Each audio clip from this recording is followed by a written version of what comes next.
एक 3.5 साल की बच्ची को क्या ही पता कि उसे अपनी जिंदगी में क्या करना है, लेकिन हर जगह एक्सेप्शन होते हैं। ये घटना है सन 2018 की, जब तमिलनाडु के चेन्नई में रहने वाली 3.5 साल की संजना को उस दिन कुछ बड़ा करना था, और वो भी आर्चरी जैसे गेम में। मकसद था नॉन स्टॉप एरो शूट करना, लेकिन जब उस 3.5 साल की बच्ची ने 700 एरो शूट किए तो उसकी उंगली में घाव हो गया।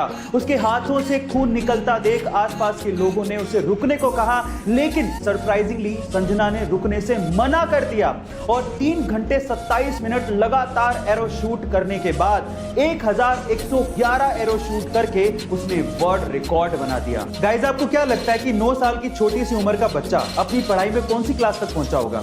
मे बी चौथी या 5वीं तक।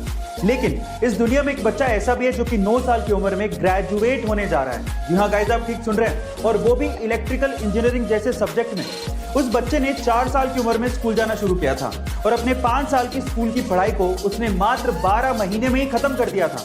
और जब उसने इलेक्ट्रिकल इंजीनियरिंग में दाखिला लिया तो उसने 3 साल के ग्रेजुएशन कोर्स को मात्र 9 महीने में ही खत्म कर लिया।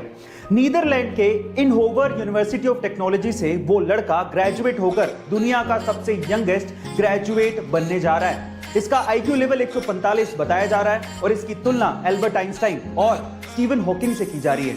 इस बच्चे का नाम है लॉरेंस सिमंस। एक दुबला पतला सा लड़का अपने देश की सेवा करने के लिए फौज में भर्ती होना चाहता था और उसके लिए वो ट्रेनिंग भी ले रहा था।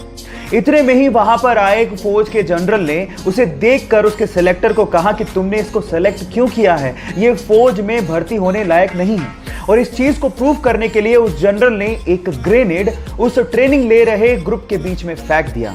लेकिन मजे की बात यह हुई कि जहां पर उस ग्रेनेड को देखने के बाद सारे लड़के दूर भाग गए, वहीं वो दुबला पतला लड़का उस ग्रेनेड के ऊपर कूद गया और सब लोगों को दूर हटने को कहने लगा।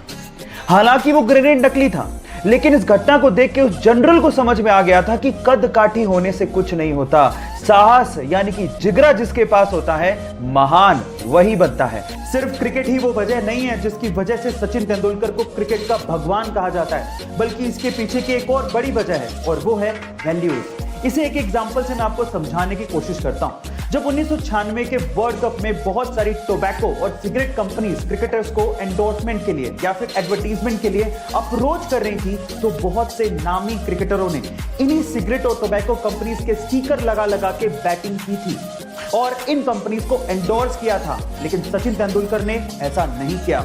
उन्होंने बैट पर बिना स्टिकर लगाए क्रिकेट खेला, लेकिन इन कंपनीज को कभी भी प्रमोट नहीं किया। उन्होंने पब्लिकली हमेशा यह बोला कि मैं कभी भी टोबैको कंपनीज और शराब की कंपनियों को एंडोर्स नहीं करूंगा। इसे ही कहते हैं वैल्यू, और इसी वजह से सचिन तेंदुलकर को क्रिकेट का भगवान कहा जाता है। गाइस, आपको ये इंफॉर्मेशन कैसी लगी चैट सेक्शन में जरूर लिखिएगा, और ऐसी वीडियो के लिए यूट्यूब पे हमारे चैनल को सब्सक्राइब कर लीजिएगा, वीडियो को शेयर करिएगा और लाइक करना मत भूलिएगा। मिलते हैं अगली वीडियो में।